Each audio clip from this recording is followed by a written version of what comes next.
عبداللہ ابن مسعود رضی اللہ تعالیٰ عنہ، یہ بھی نبی کریم صلی اللہ علیہ وسلم کے خدام میں سے، وضو کا پانی بھر کے لانا، وضو کا لوٹا بھر کر رکھنا، مسواک مبارک اٹھانا، نالین مبارک اٹھانا، یہ حضرت عبداللہ ابن مسعود رضی اللہ تعالیٰ عنہ کے ذمہ تھا، چھوٹے سے قد کے تھے، لیکن میدان بدر میں ابو جہل جیسے سرکش کو آپ نے قتل کیا تھا۔ عبداللہ ابن مسعود رضی اللہ تعالیٰ عنہ اور سرکار دو عالم صلی اللہ علیہ وسلم کے اس دنیا سے تشریف لے جانے کے بعد فاروق اعظم رضی اللہ تعالیٰ عنہ کے کہنے پر آپ مسجد نبوی میں ہر جمعرات کو درس دیا کرتے تھے۔ یہ حضرت عبداللہ ابن مسعود، سرکار دو عالم صلی اللہ علیہ وسلم نے ایک مرتبہ فرمایا کہ عبداللہ قرآن سناؤ کہ اللہ تعالیٰ نے مجھے حکم دیا ہے کہ عبداللہ ابن مسعود سے قرآن سنیں۔ سبحان اللہ، سبحان اللہ۔ اللہ نے مجھے حکم فرمایا ہے کہ میرے محبوب عبداللہ ابن مسعود سے قرآن سنو۔ تو جھوم اٹھی، یا رسول اللہ، اللہ تعالیٰ نے میرا نام لے کر کے کہا؟ فرمایا کہ ہاں یا عبداللہ، تمہارا نام لے کر اللہ تعالیٰ نے پیغام بھیجا ہے۔ اب سورہ نساء کی تلاوت شروع کی، سورہ نساء پڑھتے گئے، یا ایھا الناس اتقوا ربکم الذی خلقکم من نفس واحدہ وخلق منها زوجها وبث منہما رجالا کثیرا ونساء واتقوا اللہ الذی تساءلون به والارحام ان اللہ کان علیکم رقیبا۔ 7 رکوع تک پڑھتے گئے۔ فرماتے ہیں کہ جب میں اس آیہ مبارکہ پر پہنچا، ان اللہ لا یظلم مثقال ذرہ وان تک حسنۃ یضاعفها ویؤت من لدنہ اجرا عظیما۔ میں نے سرکار کے چہرے کی طرف دیکھا، سرکار کی آنکھوں سے آنسو بہہ رہے تھے۔ فرمایا حضور نے، سرکار نے کہ عبداللہ بس کرو۔ تو یہ عبداللہ ابن مسعود رضی اللہ تعالیٰ عنہ ہے۔ فرماتے ہیں کہ نبی کریم صلی اللہ علیہ وآلہ وسلم کا چہرہ 14ویں رات کے چاند کی طرح چمکتا تھا۔ سبحان اللہ، سبحان اللہ۔ ہند بنت حالہ، یہ ہند جو تھے حضرت امام حسن اور حسین رضی اللہ تعالیٰ عنہ کے ماموں تھے۔ ماموں کس طرح کہ یہ ہند جو تھے، یہ حضرت خدیجۃ الکبریٰ رضی اللہ تعالیٰ عنہ نے جب نبی کریم صلی اللہ علیہ وسلم کے ساتھ نکاح فرمایا تو یہ حضرت خدیجہ کے اگلے شوہر سے تھی، ہند بنت حالہ، ہند بنت حالہ۔ تو یہ نبی کریم صلی اللہ علیہ وسلم کی خدمت میں آئے، سرکار کی تربیت میں لائے گئے۔ تو ظاہر ہے کہ فاطمہ الزہرا رضی اللہ تعالیٰ عنہ کے یہ بھائی ہوئے کہ حضرت خدیجۃ الکبریٰ رضی اللہ تعالیٰ عنہ ہند کی اور حضرت فاطمہ کی والدہ ہیں۔ باپ اگرچہ الگ ہے لیکن ماں تو ایک تھی۔ تو اس حوالے سے حضرت امام حسن رضی اللہ تعالیٰ عنہ شمائل ترمذی میں جب بھی بیان کرتے ہیں حضرت امام حسن تو فرماتے ہیں کہ میرے ماموں ہند نے یہ کہا۔ کیا کہتے ہیں؟ میرے ماموں ہند نے یہ کہا۔ اور حضرت امام حسن رضی اللہ تعالیٰ عنہ فرماتے ہیں کہ میں چونکہ ہند نبی کریم صلی اللہ علیہ وسلم کی بارگاہ میں رہتے تھے کہ بچپن سے تھے، سرکار نے ابھی اعلان نبوت نہیں فرمایا تب سے سرکار کے گھر میں رہتے تھے، تو ظاہر ہے کہ نبی کریم صلی اللہ علیہ وسلم کو سب سے زیادہ ہند نے دیکھا۔ تو فرماتے ہیں حضرت امام حسن کہ چونکہ میں نبی کریم صلی اللہ علیہ وسلم نانا جان جب میں 7 سال کا تھا تو وصال فرما گئے تھے، تو میں اپنے ماموں سے پوچھتا تھا کہ میرے نانا جان کا حلیہ مبارک کیسا تھا، اور ہند مزے لے لے کر کے ہمیں سناتے تھے اور ہم مزے لے لے کر کے نانا جان کے حوالے سے جو باتیں ہند ماموں بتاتے تھے وہ سنتے تھے تاکہ ہم نبی کریم صلی اللہ علیہ وسلم کے نانا جان سے زیادہ قریب ہو جائیں۔ کیا بیان فرماتے ہیں کہ سرکار کی سیرت، سرکار کا سراپا حلیہ مبارک کے بارے میں میں اس لیے پوچھتا تھا اور سنتا رہتا تھا کہ میری محبت نانا جان کے ساتھ اور بڑھ جائے، سرکار کے ساتھ قربت اور زیادہ ہو جائے تو پتا چلا کہ سرکار دو عالم صلی اللہ علیہ وسلم کا حلیہ مبارک بیان کرنا اور سننا سرکار کی محبت کو بڑھاتا ہے، سرکار کے ساتھ ہماری قربت کو بڑھاتا ہے، ہماری نسبت کو بڑھاتا ہے۔ اور بھی صحابہ کرام کے ریفرنس ہے، حضرت ابو طلحہ کے ہیں، حضرت فاروق اعظم رضی اللہ تعالیٰ عنہ کے ہیں، حضرت ابو حضرمی رضی اللہ تعالیٰ عنہ کے ہیں، لیکن میں ان کو چھوڑ کر اب کچھ باتیں نبی کریم صلی اللہ علیہ وسلم کے جسم اطہر کے مطابق آپ حضرات کے سامنے بیان کروں۔ سب سے پہلے تو نبی کریم صلی اللہ علیہ وسلم کا قد مبارک، کہ آپ کا قد مبارک کیسا ہے۔ حضرت علی رضی اللہ تعالیٰ عنہ فرماتے ہیں کہ نبی کریم صلی اللہ علیہ وسلم کا قد مبارک نہ تو بہت زیادہ طویل تھا اور نہ ہی پست تھا، کیونکہ جو لمبا آدمی ہوتا ہے اس کو ہم اپنی زبان میں لمبو بولتے ہیں، تو بہت زیادہ لمبا ہونا یہ حسن و جمال میں عیب ہے، بہت زیادہ لمبا بھی آدمی اچھا نہیں لگتا ہے۔ تو آپ بہت زیادہ طویل بھی نہ تھے، پستہ قد بھی نہ تھے، لیکن ہاں ہزاروں کے مجمع میں ہوتے تو نبی کریم صلی اللہ علیہ وسلم ان سب سے بلند نظر آتے، سب سے طویل نظر آتے، کہ ہزاروں کے مجمع میں ہو تو طویل نظر آتے تھے۔ گویا اللہ تبارک و تعالیٰ بھی یہ بیان فرمانا مقصود ہے کہ میرے حبیب کا مقام اور مرتبہ تمام انسانوں میں سب سے زیادہ بلند، جس میں مبارک نہ بہت زیادہ فرما نہ بہت زیادہ کمزور، آپ کا سینہ مبارک اور پیٹ مبارک یہ ملا ہوا تھا، پیٹ اگر زیادہ نکلا ہوا ہو یہ بھی عیب ہے، لہذا سینہ مبارک اور پیٹ مبارک ملا ہوا تھا، اور یہ اچھی تندرستی کی نشانی ہے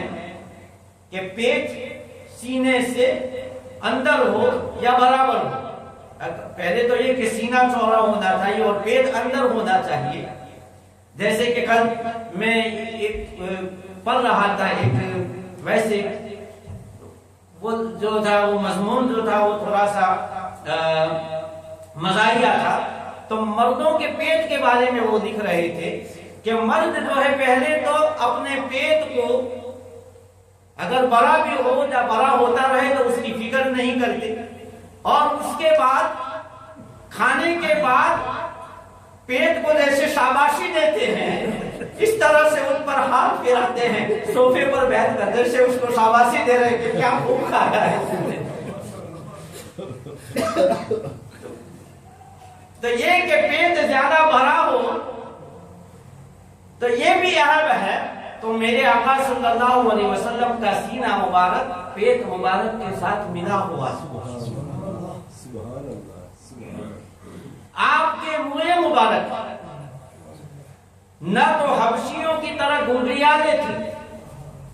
اور نہ ہی آقا صلی اللہ علیہ وسلم کے منہ مبارک بالکل سیدھے تھے، جیسا کہ ہم میں سے کئیوں کے ہوتے تھے کہ سیدھے ہوتے ہیں، لیکن نبی حضرت عائشہ صدیقہ رضی اللہ تعالیٰ عنہ فرماتی ہیں کہ نبی کریم صلی اللہ علیہ وسلم جب اپنے منہ مبارک میں کنگھی فرماتے تھے تو جیسے ریت کے تیلے ہوتے ہیں یا پانی کی لہریں ہوتی ہے، اسی طرح آپ کے سر مبارک میں بالوں کی لہریں پڑتی۔ سبحان اللہ، سبحان اللہ، ماشاءاللہ۔ تو یہ منہ مبارک میرے آقا صلی اللہ علیہ وسلم کی حضرت عائشہ صدیقہ رضی اللہ تعالیٰ عنہ فرماتی ہیں، اور میری آقا صلی اللہ علیہ وآلہ وسلم کی آنکھیں مبارک میں جو حصہ کالا ہے وہ بہت ہی زیادہ کالا تھا، اور جو حصہ سفید ہے وہ بہت ہی زیادہ سفید تھا، اور اس میں سرخ ڈورے پڑے ہوئے تھے۔ فرماتی ہیں ام المؤمنین کہ اس میں سرخ ڈورے پڑے ہوئے تھے۔ آقا صلی اللہ علیہ وآلہ وسلم کے بہوں مبارکہ کا بیان کرتے حضرت ہند رضی اللہ تعالی عنہ فرماتے ہیں کہ نبی کریم صلی اللہ علیہ وسلم کی بھیں مبارک ایک دوسرے کے ساتھ ملی ہوئی تھی، لیکن اتنی ملی ہوئی بھی نہ تھی، ایک چھوٹی سی لکیر تھی جو ایک بھاؤں مبارک کو دوسری کے ساتھ ملایا کرتی تھی، اور بھاؤں کے دو بال مبارک تھے وہ بہت زیادہ گھنے تھے، لیکن جو لکیر ملاتی تھی وہ لکیر پتلی تھی۔ آقا صلی اللہ علیہ وسلم کے دندان مبارک جنگ احد میں، میدان احد میں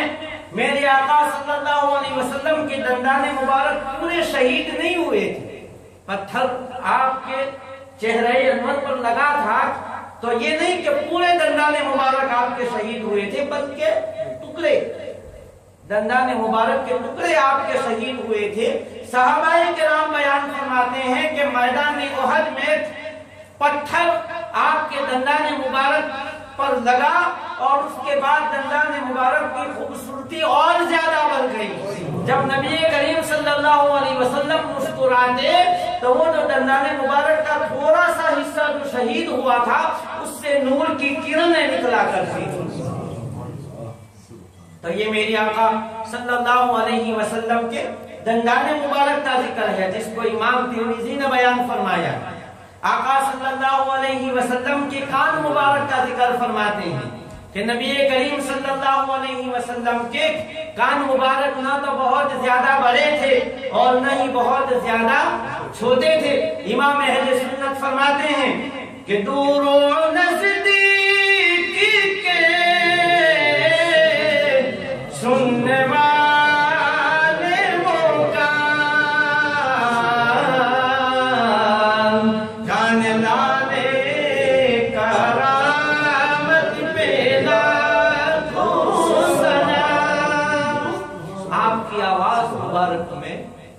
بلندی تھی،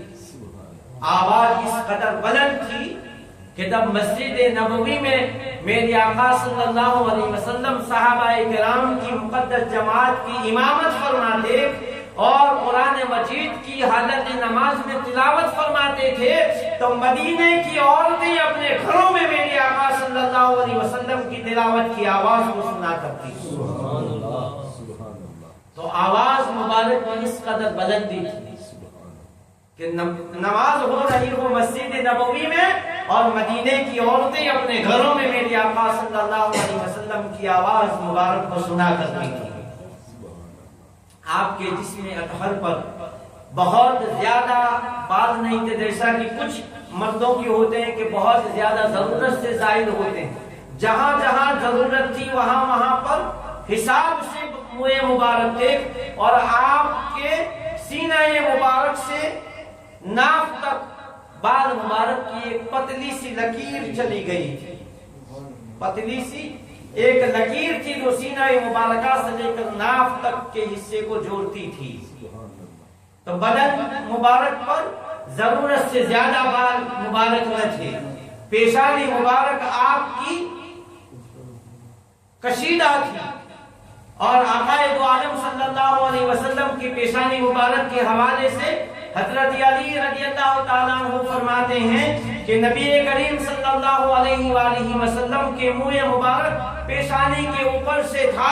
اور اس میں محراب یعنی بالوں میں محراب بنا ہوا تھا۔ آپ کی پیشانی مبارک کے جو بال مبارک تھے وہاں محراب بنا ہوا تھا اور پیشانی آپ کی چوڑی تھی۔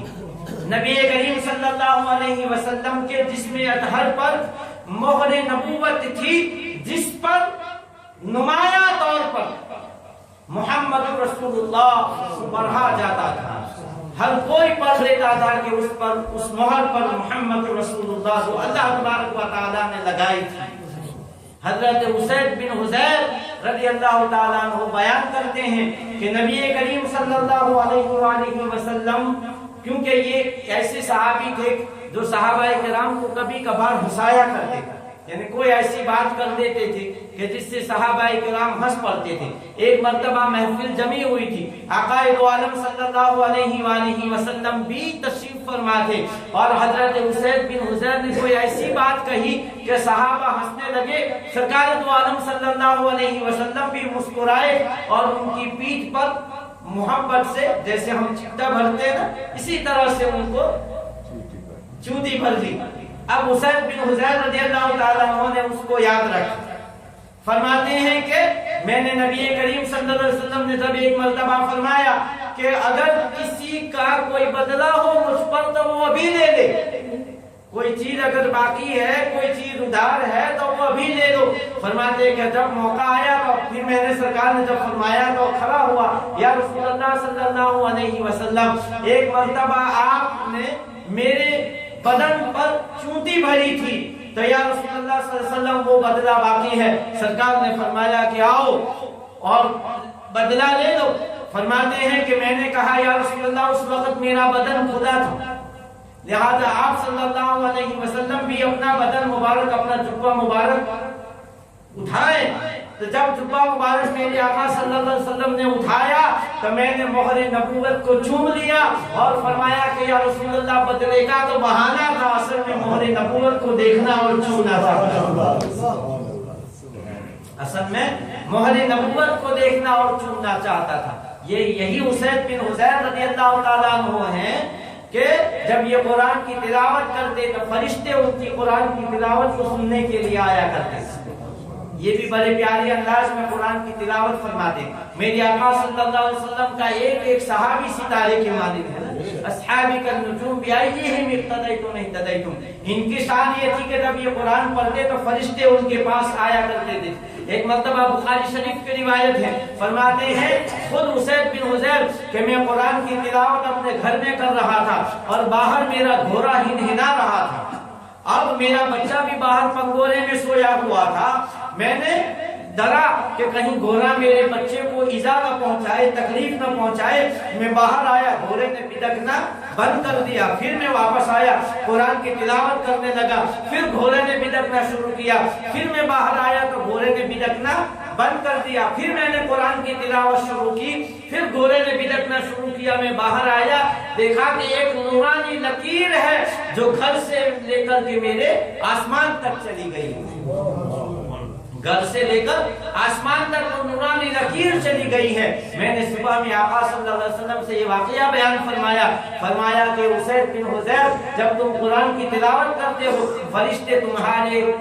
گھر میں تمہاری تلاوت کو سننے کے لیے آیا کرتے ہیں، وہ نورانی لکیر اور کوئی چیز نہ تھی بلکہ وہ فرشتے تھے جو تمہاری تلاوت کو سننے کے لیے آتے تھے، جب تلاوت بند کر دیتے تھے تو وہ واپس جایا کرتے تھے۔ پتہ یہ چلا کہ زبور اگر پڑھی جائے حضرت داؤد پڑھے تو زمینی مخلوق آ کر کے سنے، اور قرآن اگر پڑھا جائے تو آسمانی مخلوق آ کر کے سنے۔ قرآن اگر پڑھا جائے تو آسمانی مخلوق آ کر کے سنتی ہیں۔ تو میرے آقا صلی اللہ علیہ وسلم کے بازو مبارک ان کے حوالے سے جس کو ہم مسلس کہتے ہیں، جی فرماتی ہے ام المؤمنین حضرت عائشہ صدیقہ رضی اللہ تعالیٰ عنہ کہ نبی کریم صلی اللہ علیہ وسلم کے بازو مبارک چوڑے تھے، بازو مبارک چوڑے تھے اور کلائیاں اس کے حساب سے تھی، یعنی نہ تو کلائیاں بہت زیادہ چوڑی اور نہ بہت زیادہ چھوٹی تھی۔ تو آقا صلی اللہ علیہ وسلم کے بازو مبارک چوڑے تھے، اور سرکار دو عالم صلی اللہ علیہ وسلم کو اللہ تبارک و تعالیٰ نے 4000 آدمیوں کی طاقت عطا فرمائی، یعنی آپ کے جسم اطہر میں 4000 آدمیوں کا پاور، 4000 آدمیوں کی طاقت اللہ تبارک و تعالیٰ نے رکھی۔ اسی لیے تو میں بیان کرتا ہوں چلو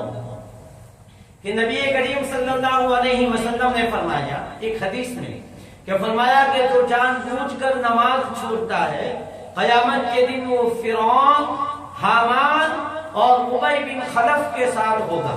اب فرعون کو تو ہم سنتے رہتے ہیں کہ وہ کون خبیث تھا، حامان کے بارے میں بھی کہ وہ اس کا وزیر تھا، لیکن ابی بن خلف کون تھا؟ یہ ابی بن خلف مکہ کا کافر تھا، مکہ کا کافر تھا، اور وہ کہتا تھا کہ میں محمد صلی اللہ علیہ وسلم کو نعوذ باللہ قتل کروں۔ اب جب وہ جنگ احد میں آیا نبی کریم صلی اللہ علیہ وسلم نے اس کو جب دیکھا تو ایک صحابی سے نیزہ مانگا، فرمایا مجھے نیزہ دو۔ اب سرکار دو عالم صلی اللہ علیہ وسلم نے نیزہ ہاتھ میں لیا اور ابی بن خلف کے جسم پر ایک خراش آ گئی، صرف خراش آ گئی، لیکن اس خراش سے اس کے تن بدن میں ایسی آگ لگی کہ وہ روتا تھا، چلاتا تھا۔ ساتھی اس کو کہتے یار تجھے خراش آئی ہے، تو تو بڑا پہلوان بنتا تھا کہ میں محمد صلی اللہ علیہ وسلم کو قتل کروں گا، تو ایک خراش لگنے سے تیری یہ حالت۔ کہتا ہے کہ تمہیں کیا پتا میرے بدن میں ایسی آگ لگی ہوئی ہے کہ اگر وہ آگ تم پر تقسیم ہو جائے تو تمہیں جلا کر کے رکھ دے۔ راستے میں ہی وہ مر گیا، مکہ جاتے ہوئے راستے میں مر گیا۔ اور آقا صلی اللہ علیہ وسلم نے فرمایا کہ دنیا میں دو انسان بہت زیادہ بدترین ہوتے ہیں۔ کیا فرمایا؟ دو انسان بہت زیادہ بدترین ہوتے ہیں، ایک وہ جو کسی نبی کو شہید کرے، وہ سب سے زیادہ بدترین ہے، یا وہ جس کو کوئی نبی قتل کرے،